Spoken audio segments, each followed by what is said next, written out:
Fala, meu formigueiro querido, vai logo deixando o like para fortalecer o formigueiro, beleza? Estamos aqui em mais um episódio do Formigueiro Cast, o podcast que a gente traz aqui para serem entrevistadas pessoas que são relevantes nas suas respectivas áreas aqui em Imperatriz. E hoje estamos aqui com o Dr. Paulo, ortopedista, referência aqui em Imperatriz. E hoje a gente vai bater um papo legal com ele. Obrigado, doutor, por ter aceitado o convite. Se apresente aí, fale um pouco do senhor, vamos bater esse papo, vamos ter essa conversa aqui. Obrigado inicialmente a você por essa oportunidade. E é sempre um prazer estar trazendo a todos informações sobre a minha vida pessoal, profissional, o que eu tenho trazido de relevante para a sociedade. Poder estar impactando assim, de forma positiva na sociedade, nas melhoras das dores, nas melhoras da saúde de uma forma geral. Doutor, e o senhor é de Imperatriz? Primeira pergunta já. Eu sou de Pedreiras, na realidade. Pedreiras do Maranhão, região central do Maranhão. Eu e mais dois irmãos médicos também que residimos aqui, que é o Dr. Ribamar, que é urologista, e o Dr. Eduardo, que é anestesista. E como que vocês vieram parar aqui? Quando nós estávamos por acabar a residência, a gente tinha um familiar aqui. Então, meu irmão trilhou inicialmente esse caminho para cá e automaticamente eu vim, depois o Eduardo veio. Todos três moramos aqui, somos três médicos e estamos muito bem felizes aqui. O senhor foi o primeiro que veio? Não, quem primeiramente iniciou essa jornada aqui em Imperatriz foi o Dr. Ribamar, o urologista. Ele é o irmão mais velho. Sim. Aí ele, depois do senhor... Aí eu vim, o Eduardo veio depois, 3 anos depois, que é o anestesista. O senhor sempre quis medicina? Já foi decidido desde sempre? Sempre quis medicina. No começo, talvez eu tivesse um pouco de dúvida em relação à engenharia também. É uma coisa meio física, eu gostava. Naquela época, num tempo atrás, era mais difícil para passar no vestibular de medicina. Tinha que saber muita matemática, muita física, né? Era muito difícil naquela época ingressar, porque só tinha faculdades federais, né? Faculdades públicas, na realidade. Então, o ingresso via vestibular era bem concorrido, bem difícil, tinha que ter um alto nível de preparo para passar. Então, não existia faculdade particular, era só federal. Eu queria fazer medicina, tinha que passar no vestibular. Então, era uma peneira bem rígida para você entrar na faculdade, mas que valeu a pena. O senhor fez qual faculdade? Eu fiz Universidade Federal do Pará, em Belém. UFPA. UFPA. O senhor é de Pedreiras, foi para... É um itinerário bem... Pedreiras. A gente foi morar em Teresina, estudar para conseguir passar no vestibular. O senhor passou de primeiro? Passei de primeiro. Aí fiz faculdade em Belém, pela UFPA, pela Federal. Fiz residência em Jundiaí, São Paulo. E de Jundiaí vim para Imperatriz. Aí quando estava estudando para medicina, ficou aquela dúvida... Porque quando a gente estuda para o vestibular, tem muita matemática. E para passar em medicina tem que saber muita matemática, muita física. Biologia, né? Que é muito Sim. Biologia. Eu gostava assim, eu nunca tive problema com matérias... Exatas. Não, sempre gostei. Tá aí que eu fiz ortopedia, né? Uma coisa bem física na medicina. E aí o senhor tinha dúvida entre medicina, engenharia? Não, eu acho engenharia um curso muito interessante, muito... Eu vejo construções, eu acho aquilo uma coisa muito exata, muito técnica. Sim. Então eu acho que sempre foi uma coisa que me interessou bastante. Nossa água chegando aí. Nossa água para Obrigado, Raquel. Rapaz, sabe o que tu pode fazer? Tu enche lá naquele filtro lá e traz aqui. Melhor. Pronto, que aí... É porque tá ao vivo, mulher. Aí vai passar na frente. Sim, doutor. O senhor acha a engenharia uma ciência, uma coisa muito exata, né? Eu acho muito interessante. Sim. Eu acho muito... Eu passei para engenharia também quando eu fiz vestibular. Civil, no Instituto Federal de Tocantins. Que legal. Aí quando eu passei para direito na UFMA, para odonto na UFMA e para civil. Aí eu escolhi direito. Era para eu ter feito marketing desde o começo, que é o que eu... Mexer com alguma coisa relacionada à comunicação. Que nem eu estava falando pro senhor aqui, eu gosto muito de conversar. Para mim isso aqui não é trabalho. Para mim o trabalho é montar esses monte de treco aqui. Mas bater papo... Rapaz, não, o estresse acaba na hora que eu comecei aqui a conversar aqui com o senhor. Que bom, uma coisa leve, né? Um papo. E aí, durante a faculdade, como é que foi? Foi tranquilo? O que o senhor achou? Na realidade... Hoje a grade, o curso de medicina, ele mudou bastante. Mas antigamente, a grade que era seguida lá pela Federal do Pará, e eu achei, os 2 primeiros anos eram bastante entediosos. Muito chato, muita prova, muito decoreba. É tanto que foi mudado isso, né? Para integrar mais a parte prática já desde o início do curso. Então, o começo do curso, ele foi um pouco, vamos dizer, chato. Muita prova, muito decoreba, esquece, faz prova, esquece, faz prova. Coisas assim que não tem muito a ver com medicina no início. Aí depois do terceiro, até entrar no internato, Obrigado. porque na época do curso de medicina, o internato, que hoje são 2 anos, que é a parte prática do curso, hoje são 2. Sim. Dos 6, hoje 2 anos são de prática. Na minha época, só era 1. Só um ano de internato. Só 1 ano de internato. Muito. E 5 anos, vamos dizer, de Prova e teoria. Então aquilo desgastou. E tinha muita matéria que não tem nada a ver com medicina no curso de Tipo medicina. qual? Se eu lembro de algum. Biofísica. Ave Maria. Você não tem ideia. Biofísica. Tem muita matéria. A própria bioquímica também é uma matéria, embora tenha a ver, mas é uma parte bem... Que é os carboidratos, essas... Ciclo de Krebs, eu lembro. Coisa... ATP, tudo. mitocôndria. Muito decoreba. Muito. Aí, parte chata na faculdade. O senhor gostava das festinhas de faculdade? Porque faculdade... Era bom. Era bom. Era bom, tinha uma turma, né? Era bom. Jovem, né? Jovem, juventude é boa demais. Juventude é bom demais. Tem que aproveitar as etapas da vida, né? Cada etapa da vida do lugar. O senhor jogou os jogos das atletas? Jogava, a gente tinha um time muito bom de futebol de salão. Eu era zagueiro. Dessa altura? Era zagueiro. A gente era bom, era pegado. Era jogo pegado mesmo. Nossa, aí briga. Não, briga, mas chegou a quase a ter uma briga. Porque começava a ter uma rivalidade. E quando o time começa a ficar bom, as outras salas começam a ter, e até gente de laboratório, outros cursos também, tinha muito embate, era muito bom.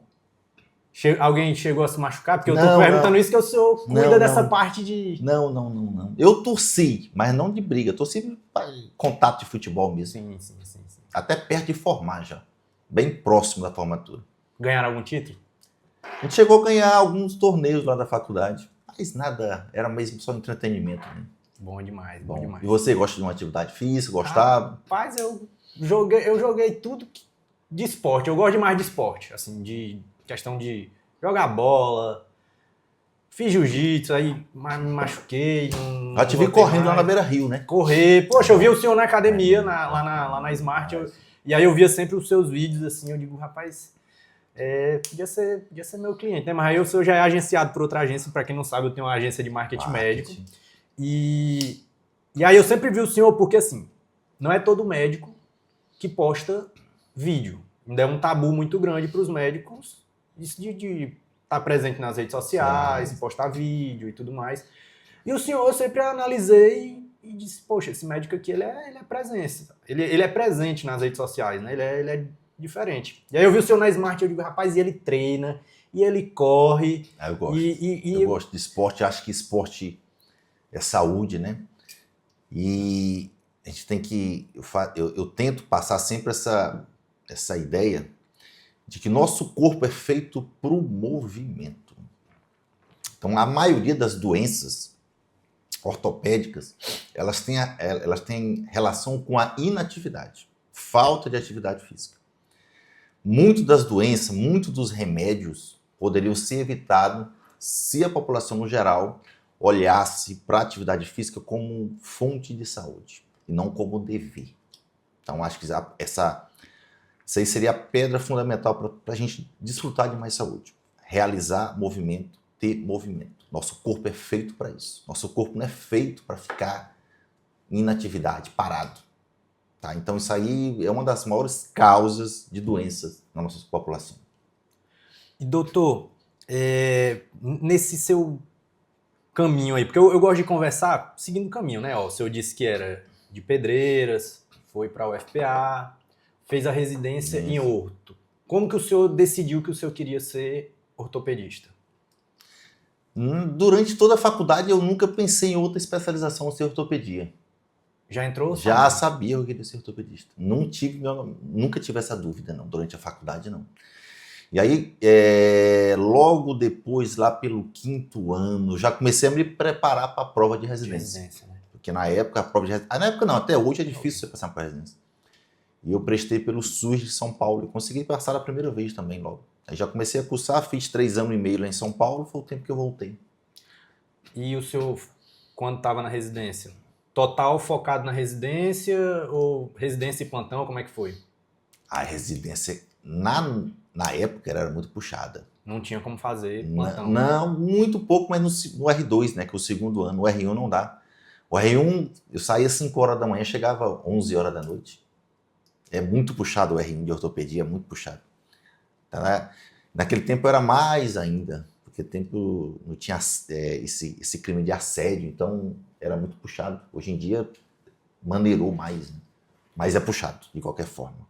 R1 de especialidades que operam cirúrgicas, eles são puxados. Não tem jeito, muito puxado. Quem vai enfrentar vai ter que lidar com isso. Não tem saída. Até porque é uma coisa, é a vida de uma pessoa. É uma vida. E aí tem que ter esse tem treinamento. Tem que ter treinamento, muita coisa. Tem que estudar também, né? Porque durante os 3 anos de treinamento na residência de ortopedia, ao final você é testado numa prova. Chama-se prova para obtenção de título. Tá? E na residência, onde eu realizei, que foi pela Faculdade de Medicina de Jundiaí, até então, quando eu fiz em 2001, ninguém não tinha... Reprovar. Não. Todo mundo que ia, reprovava. Todo mundo que ia, passava. Até então, ninguém tinha reprovado. Imagine o karma dessa pessoa que, porventura, não passasse. Ixi, era uma pressão Uma gigante. pressão, então, todo mundo minha sala passou, assim, era uma pressão muito grande. Tem que estudar, a prova é difícil, tem muita tensão, é muita coisa para você saber no dia, né? Mas a gente conseguiu passar todo mundo bem, mas tem que se preparar. Não tem jeito. Tem uma pressãozinha aí. Uma pressão grande. Enorme, eu diria. Enorme. E seus pais são daqui? Porque Meus pais são de Pedreiras. Pedreiras também, Tudo né? próximo lá da região. Vieram para cá também com vocês? Não. Meus pais já, na realidade, meus pais já faleceram há algum tempo. E aí, finalizou a residência e quis vir para Imperatriz. Para Imperatriz. Já pensava em, terminar a residência, eu vou para Imperatriz. Já pensava em ir para uma cidade menor. Eu achava que ia ser uma vida melhor, né? Uma cidade menor, tudo mais próximo, né? Tudo mais fácil. Tudo mais perto. Tudo mais perto. A gente conhece muita gente. Sempre tive essa ideia. Tá? E Imperatriz é uma cidade que oferece tem muita coisa boa aqui, embora a parte de infraestrutura tenha que melhorar. Né? É sabido que isso tem que ser invertido, tem que ser melhorado, mas a gente tem aeroporto, tem restaurante, tem várias coisas, então dá pra gente viver bem. 3 horas daqui para São Paulo, tem um voo direto. Pronto, tá resolvido. Bom demais. É? E o senhor realmente gosta daqui? Porque às vezes eu tô conversando com outras pessoas, amigos, aí eles ficam, rapaz, tenho vontade de ir embora. Eu sempre digo, rapaz, eu acho bom demais aqui essa cidade. Eu gosto demais de Imperatriz. Eu gosto de Imperatriz. Tudo perto. Tudo perto, tudo mais fácil. Um comércio forte. Eu acho que tem um comércio forte. Pujante a cidade, né? Economicamente, que é importante. Né? Ela é um centro geoeconômico aqui para mais de 1 milhão de pessoas. Então, são poucas cidades que oferecem isso, né? Com essa nossa qualidade de vida, que a gente chega em casa rapidinho, você não pode reclamar de trânsito. Então, eu acho que eu não tenho o que reclamar, não. Também. Lógico que a gente precisa melhorar. Sim. Mas dizer que eu quero ir embora, jamais. Vou ficar aqui muito tempo. Não, e agora que diminuiu um pouco os buracos... Não, diminuiu bastante. Diminuiu demais. Rapaz, a gente não andava aqui nessas... Eu sempre falo, rapaz, essa cidade tinha buraco demais. E não tá dando pra andar. A gente tá quase sem acreditar, né? Rapaz, eu fico assim... Que houve essa mudança tão rápido. Que bom, né? Foi rápido. Tem o quê? 6 meses? Né? 6 meses. A gente foi muito rápido. Muito visível a mudança, né? É isso aí. Que bom. Que bom. E aí a cidade tá melhor. Continue assim, né? Que continue. Assim. E doutor, e aí... O senhor veio para cá, começou a atender, porque hoje o senhor atende focado no particular, plano de saúde. Como foi o seu começo aqui para fazer o seu nome aqui na cidade? Porque hoje o senhor tem um nome aqui. Quando eu cheguei aqui em Imperatriz, eu trabalhava muito essa área de trauma, de osso quebrado, operar Centro cirúrgico. Centro cirúrgico, operar, realizar tratamento cirúrgico.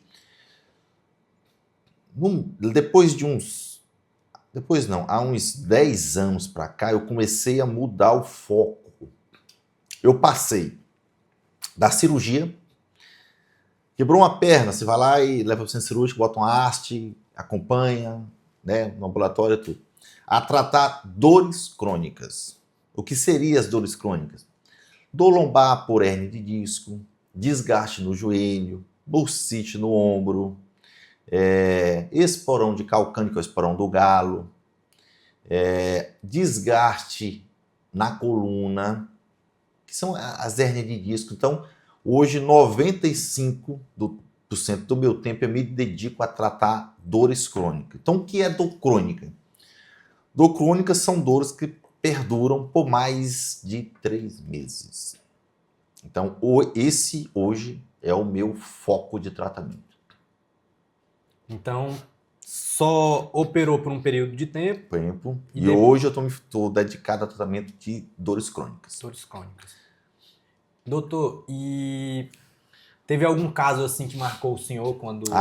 Tem. Esse tratamento de dor crônica, eu atendi um rapaz que ele já não andava, ele vivia deitado na rede, que para ele, na rede, era um pouco mais confortável. Já estava sem vida social, depressivo, em problema com a mulher, com a esposa, com filhos, porque não conseguia trabalhar. E através de um tratamento com reabilitação, com as famosas aplicações, com algumas terapias físicas, que são os aparelhos que a gente usa para ajudar a diminuir essa inflamação, a gente conseguiu trazê-lo para a vida dele normal. Então, isso são casos que marcam muito nossa trajetória. Muito mesmo. E como que o senhor... Porque assim, o senhor falou um pouco, é importante a questão da prática de exercício físico, da prática do movimento. Quando o senhor inicia um tratamento desses, o senhor já indica de cara para a pessoa, o senhor vai vendo como que está a evolução dele? Isso é uma pergunta muito interessante. Sempre que se inicia um tratamento de um caso de um paciente com hérnia de disco, que é uma coisa muito comum, o objetivo final é trazer esse paciente para atividade física, fazer esse paciente se movimentar, tá? Acabar com essa ideia que paciente com a dor na coluna tem que ficar de repouso. Pronto, é uma dúvida que eu tenho. E aí? Porque eu tenho hérnia. Isso é o maior erro que pode existir no tratamento de uma dor lombar. É você ficar de repouso. É só você imaginar que o que sustenta a nossa coluna é a musculatura, tá? Vou até pegar aqui. O que sustenta a nossa coluna é a musculatura. E quando você tem uma hérnia de disco, que é essa bolotinha aqui, ó, tá? Se você fica em repouso, essa musculatura atrofia. E ela atrofiando, você vai aumentar a compressão, vai piorar a hérnia de disco. E assim são vários exemplos. Artrose no joelho, que é o desgaste. Não adianta você tratar o joelho se você não tem musculatura que vai tirar a sobrecarga no joelho.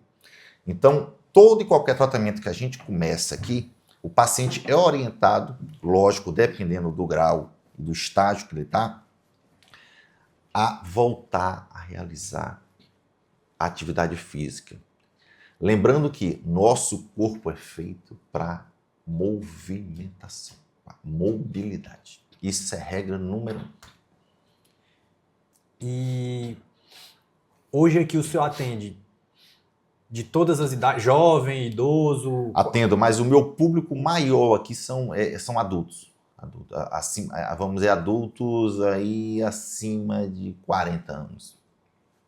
Vem com muita dor chega aqui, doutor, tô com uma dor na lombar. Dor lombar, hérnia de disco, esporão de calcânio, bursite, tendinite, artrose no ombro. E questão de medicamento?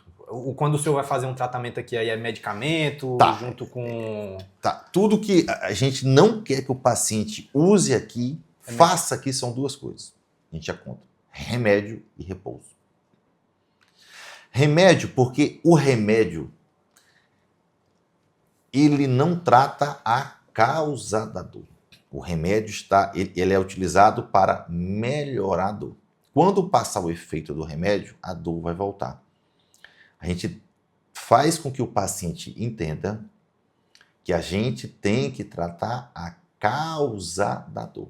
Em tratando a causa da dor, automaticamente essa dor já está sendo controlada. Tá?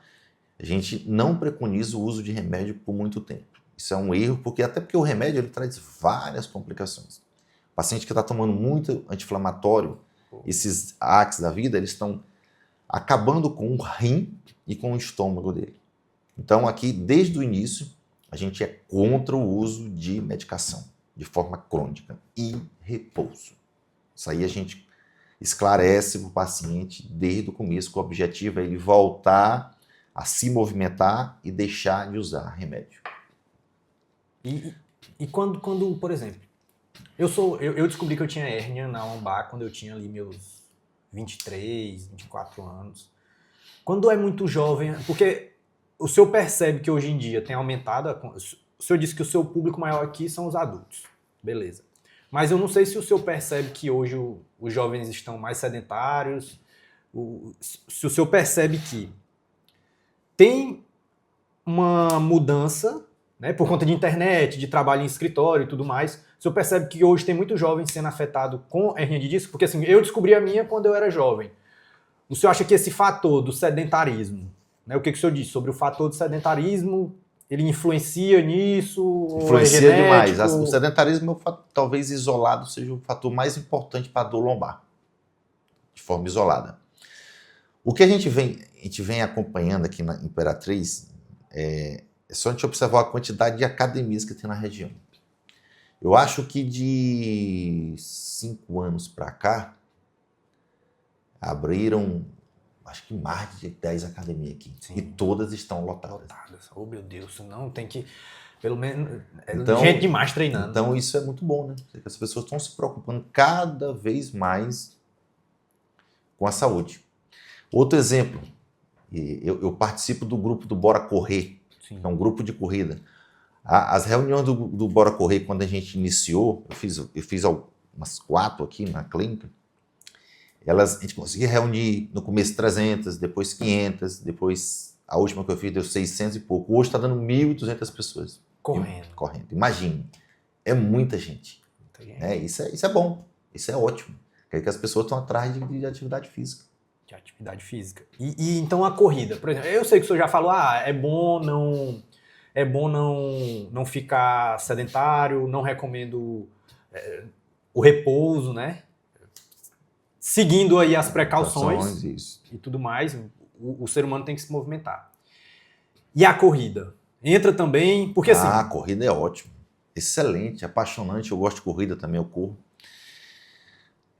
A corrida ela é um esporte muito democrático. Todos podem correr.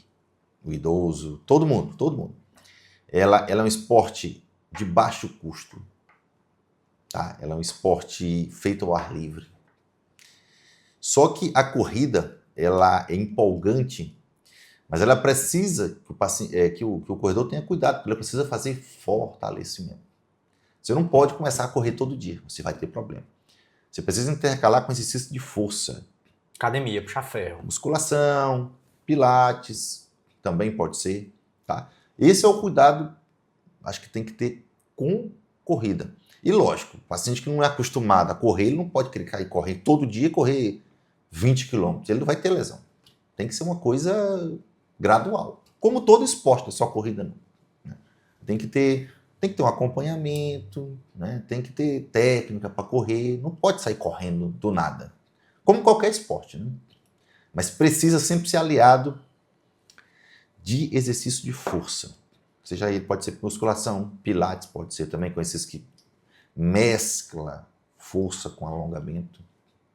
Como que é para o senhor ajustar? Porque assim, o senhor já falou, Formiga, eu sou o cara que pratica o exercício, academia, corrida e tudo mais. Como que é para conciliar a vida de médico, que não é uma vida parada, é corrida? No meu caso, o esporte ele não é uma obrigação. Eu faço porque eu gosto. Principalmente tênis. Eu gosto de jogar tênis e corrida. Tênis, corrida e academia. Já academia eu nem gosto nem desgosto. Tem que ir. Para mim é uma obrigação e ponto final. Não tem essa... não gosto. Se a gente fosse fazer só o que gostasse, essa altura do campeonato, vou tranquilamente sem reclamar. Mas assim, dizer que eu estou esperando ansiosamente para jogar tênis, correr também eu gosto, os dois. Eu não sei qual é o mais... Acho que é igual. O tênis talvez um pouco mais, porque o tênis é uma coisa muito emocional, que você se testa. Outro dia teve uma partida aí que durou... A final de Roland Garros, 5 5 horas horas. e 29 minutos. Aí você Você assistiu todinho? assistir. Eu gosto de entender de... Ali o que passou na cabeça do Sinner, que estava com o jogo na mão e entregou o jogo, acho que ele não dormiu até hoje. Mas tênis é bem isso, é parte emocional. 1 minuto não, 10 segundos de perda de concentração, o jogo vai embora. É por isso que o tênis é tão apaixonante. É um esporte... É um nível de concentração. E você aprende a ter controle emocional. Se você não tiver controle emocional, você não joga tênis. Sua cabeça não joga. Isso aí esquece, não dá. Quem é que o senhor é mais fã no tênis? Eu gosto do Roger Federer. Meu tenista preferido é Roger Federer. Mas dos 3 tenistas que têm dominado ultimamente não, porque eles já aposentaram. A gente fala que existe uma tríade que mandou por muito tempo em tênis. Nadal, Federer e Djokovic. Primeiro Federer, segundo Djokovic, terceiro Nadal. Da minha... Eu do meu gosto. Eu não acompanho tanto tênis, mas eu já vi alguns discursos do Djokovic. Ele é fera. Ele é espetáculo. Talvez a parte emocional ele é o melhor dos 3. Ele não é o melhor tenista, tecnicamente, dos 3, mas de parte de controle emocional, ele com certeza ele é. E a parte emocional da pessoa influencia na coluna? Demais. Demais porque a parte emocional leva muita tensão muscular. E tensão muscular dá muita dor, tá? E associada a isso, é bom a gente frisar que nós temos que ter cuidado também com a parte nutricional do paciente. Hoje em dia, os nutricionistas fazem um trabalho muito importante de desinflamar as pessoas. Hoje é muito comum a gente se alimentar de alimentos que têm um potencial inflamatório. Estilo refrigerantes, biscoitos, alimentos com açúcar refinado. Então até isso influencia na Demais, dor. Por demais. exemplo, eu tenho hérnia. Isso... Com certeza. Pronto. Você tem hérnia na coluna, o seu corpo está inflamado. Tá? Eu tenho que desinflamar teu corpo, automaticamente a hérnia vai desinflamar. Mais ou menos isso. E quem faz essa parte são os nutricionistas, que fazem a chamada dieta anti-inflamatória. Ela é fundamental no sucesso do tratamento. Fundamental. Esses alimentos que eu te falei. Refrigerante, biscoito, suco de caixa que tem muito açúcar refinado, alimentos ultraprocessados, linguiça, salame, presunto. E doce. Doces, açúcares refinados.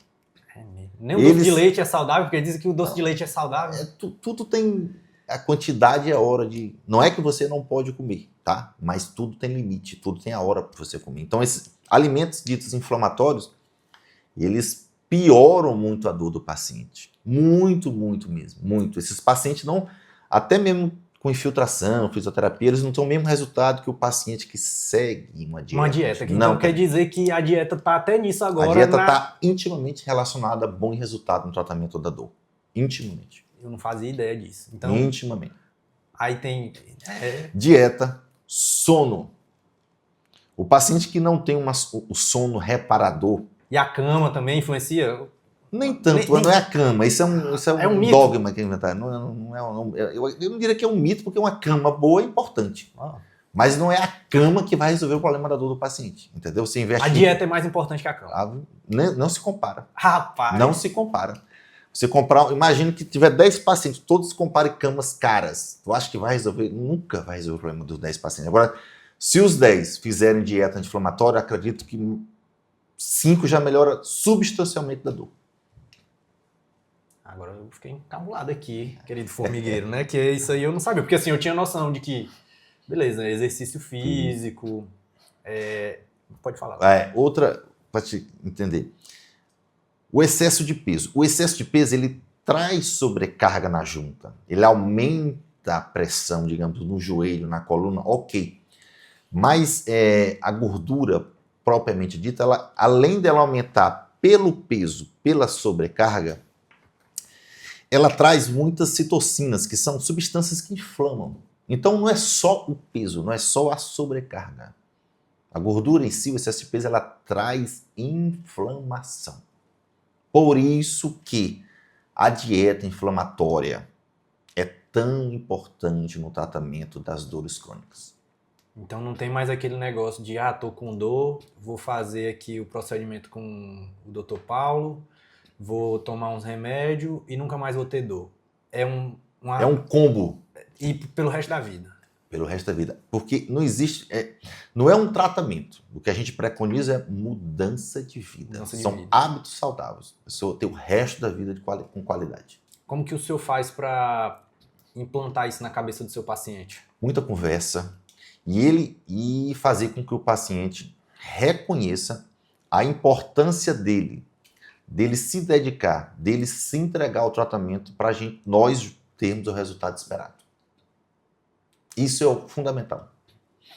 O senhor deve ficar muito feliz quando o senhor chega um paciente aqui e diz, doutor, estou com muita dor e tal. Aí o senhor Não, faz... é muito gratificante, é muito bom e graças a Deus nosso índice de sucesso no tratamento é muito grande, porque a gente se dedica também, a gente passa para o paciente a responsabilidade que ele tem que ter com o tratamento. Porque não é só... Não é só a aplicação. É igual aqui no marketing. Quando algum médico me contrata, eu já digo logo, eu sozinho... Porque hoje em dia, em todas as áreas, não é mais que você contrata uma pessoa e fica para ela resolver sozinha, né? É integrado. E aí seus pacientes hoje estão integrados, doutor, com o senhor. Muito, muito.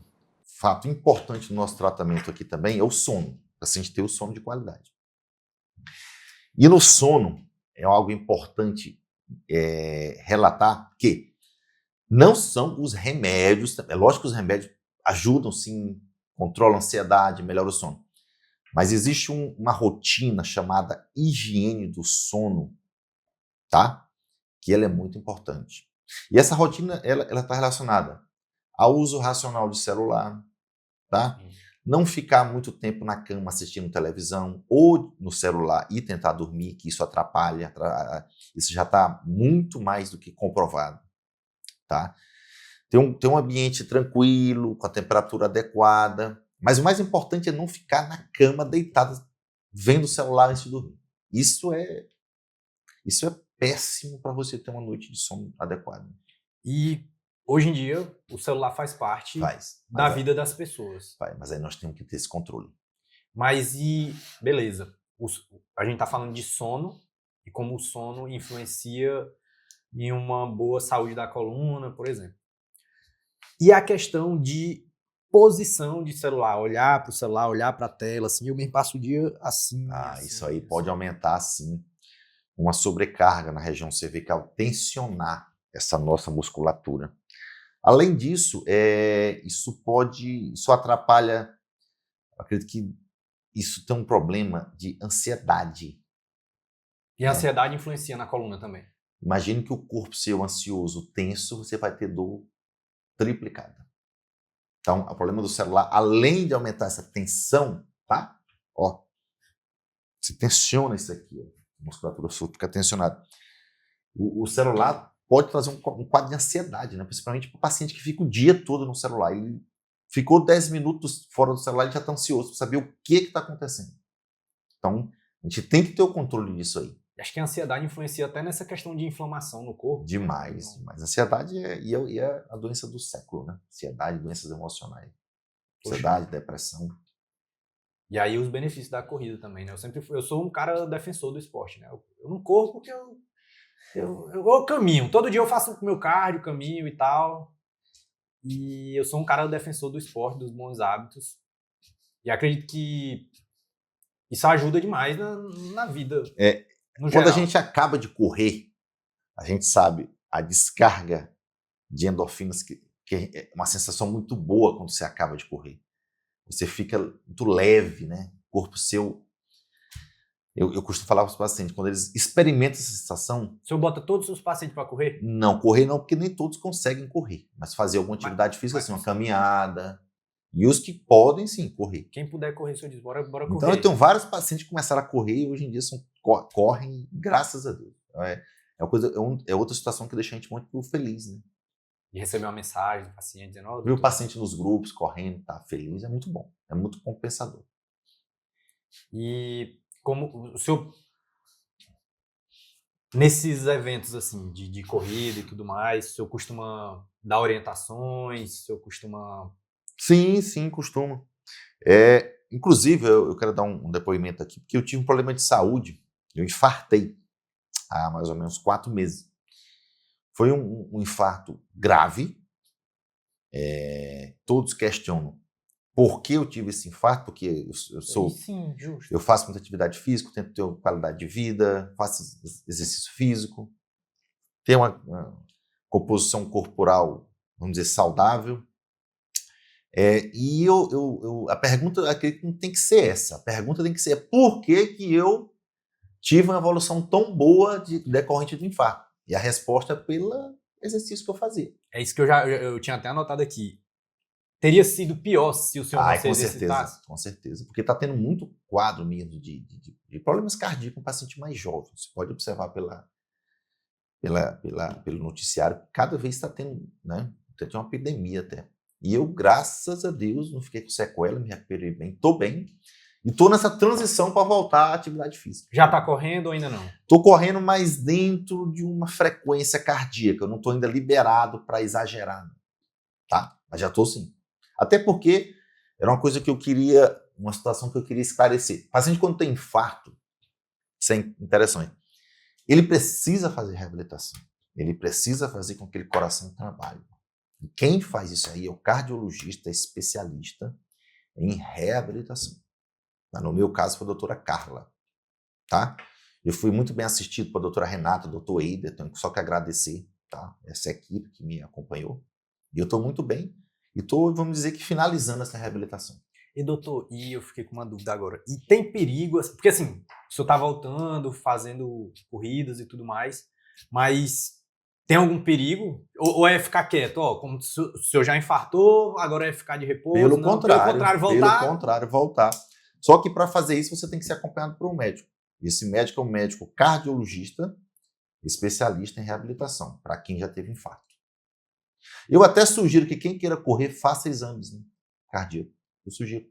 Quer começar a correr, vai fazer um... Por que não, né? Acredito que sim. Ainda mais, não tem por que não fazer. Termina ali a não corrida. Precisa ficar paranoico, mas é bom fazer os conteúdos. E quando o senhor corria antes de ter essa situação? O senhor corria quantos quilômetros? Não, eu gosto de correr, mas eu nunca fui que fica medindo? Não. Eu já corri uns 10 anos atrás mais rápido, mas hoje eu corro 5, 6 quilômetros, 7. É muito. Coisa de saúde mesmo. Não, mas tem gente que corre 12, 20. Não, eu nunca fui dessa turma, não. Eu tava no primeiro episódio aqui do podcast, eu tava conversando com a Raquel, aí ela falando, a corrida influenciou minha vida, eu corri... Aí eu perguntei, tu correu maratona? Ela disse, não, eu só corri uma meia maratona, que é 21 não sei o quê. Aí eu perguntei, mas metros? Ela disse, não, quilômetros. Eu digo, mas rapaz, correr 21 quilômetros. Corrida vicia, né? Corrida deixa a gente... Não, vicia mesmo, porque todo mundo hoje parece que corre, né? É só tu olhar, como eu falei, o grupo do Bora Correr que faz os treinos terça e quinta, ele já me falou que já deu quase 1.300 pessoas. Imagine 1.300 corredores. É uma coisa, é um número absurdo, muito grande. 1.300 pessoas correndo. No treino. E hoje em dia na internet tem um pessoal que fica falando assim, agora todo mundo tá correndo, todo mundo postando negócio de corrida. Eu fico feliz, eu digo, rapaz, graças a Deus. Ainda bem que tá postando. Corrida virou meio que moda, né?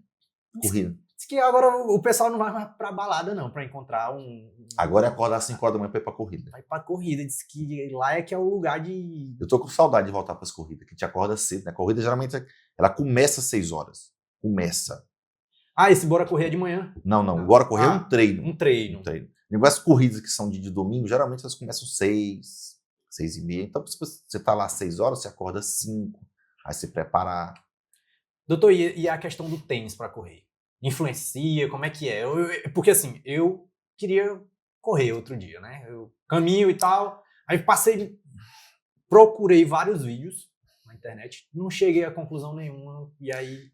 Não existe esse negócio de tênis para pé pronado, pé supinado. Isso não existe. Cada organismo tem o poder de se adaptar. Pode ser o pé dele pronado, pode ser o pé dele supinado. Tá? O que tem que ter cuidado é com o tipo de plataforma que se usa. Você não pode... Por paciente começa a correr, começa a querer comprar um tênis de R$3.000. Isso é um erro.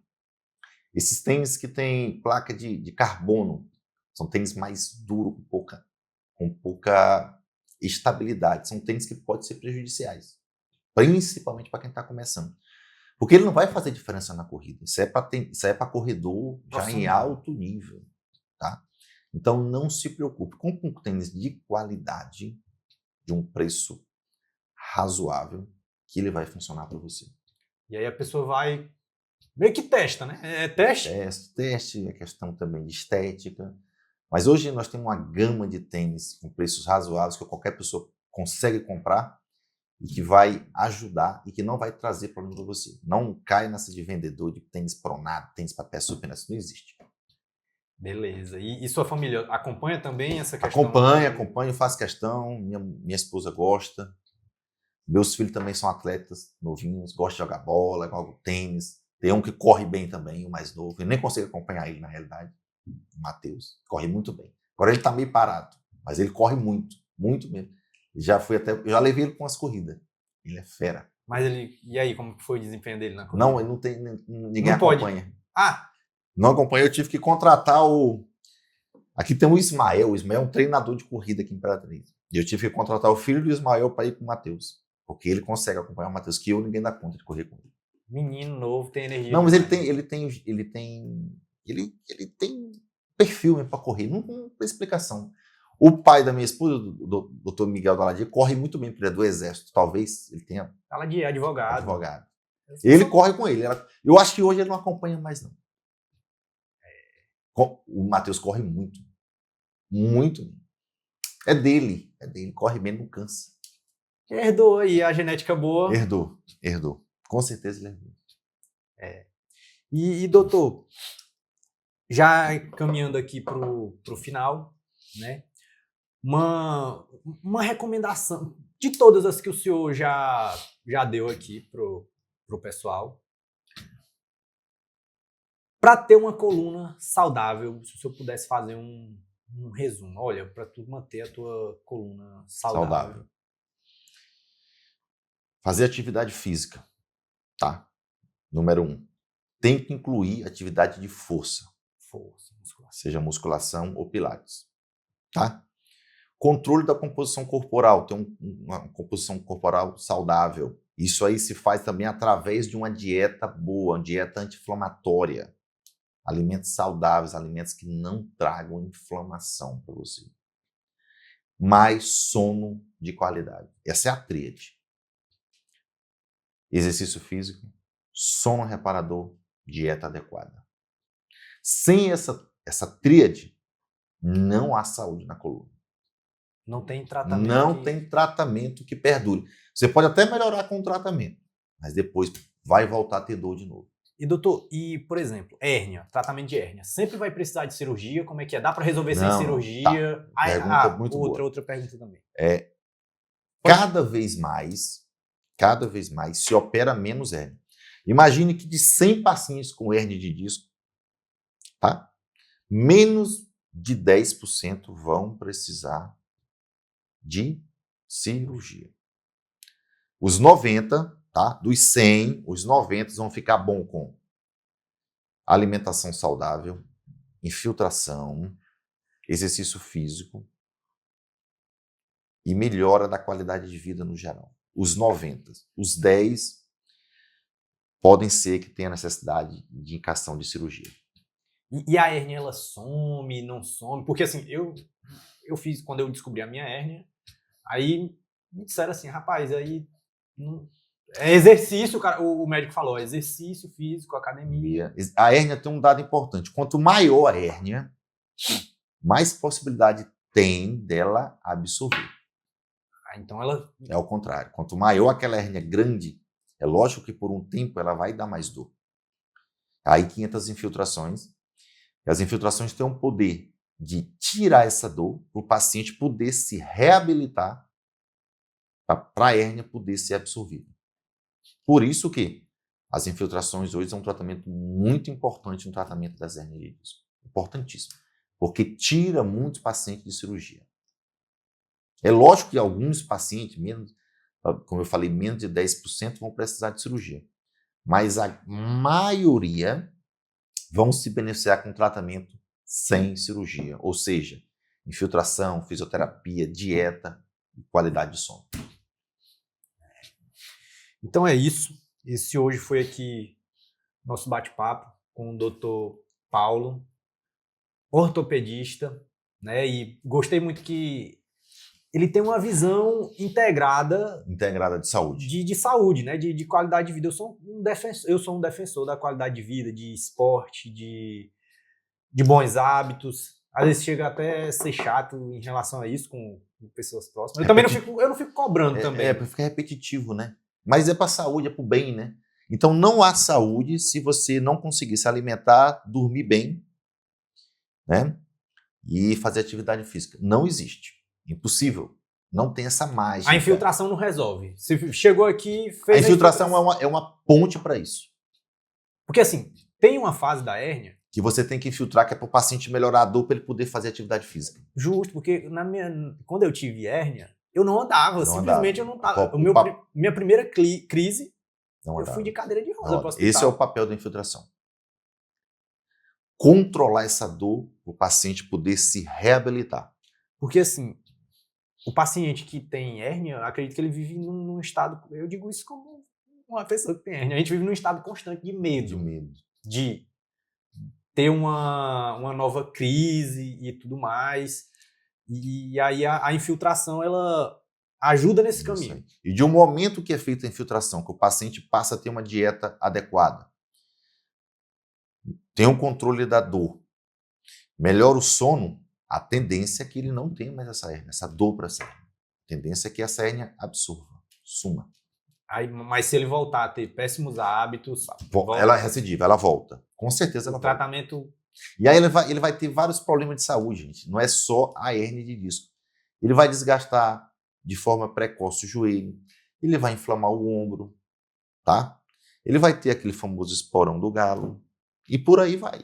Fora problema de coração, diabetes, problema de hipertensão. Tudo isso são doenças crônicas relacionadas a péssimos hábitos de vida. Beleza, doutor. Muito obrigado pelo seu tempo, pela sua entrevista. Acredito que vai ser esse momento aqui que a gente bater esse papo vai ser esclarecedor para muita gente, principalmente quem tem dor na coluna, que eu acredito que muita gente hoje em dia tenha dor na coluna. Um dado importante. Em algum momento da vida, 90% da população vai ter um episódio de dor na coluna. Olha bem esse dado. Praticamente todo mundo, praticamente né? Todo não vai mundo. escapar, não. Praticamente. Agora, os que vão lidar bem com isso, que vai ser só um episódio passageiro, esses vão ser os pacientes que se cuidam, que fazem atividade física, comem de forma adequada, dormem bem. Se ajudou num infarto. Imagine uma dor lombar. Imagine numa dor lombar, que é mais... Exatamente. Perfeita colocação. Mais tranquilo. Então, vamos procurar fazer um exercício físico, caminhar, academia e tudo mais. Se cuidem. Se cuidem. E eu queria também agradecer a oportunidade aqui e parabenizar os formigueiros, né? O formigueiro. Estamos construindo aí uma comunidade, já tem... Pela iniciativa de trazer saúde para vocês, informação de qualidade para a saúde de vocês. Não, e sempre que eu puder, eu vou trazer alguém que some em relação à saúde. Muito obrigado. Valeu, doutor. Um abraço. Um abraço, até a próxima. Até a próxima.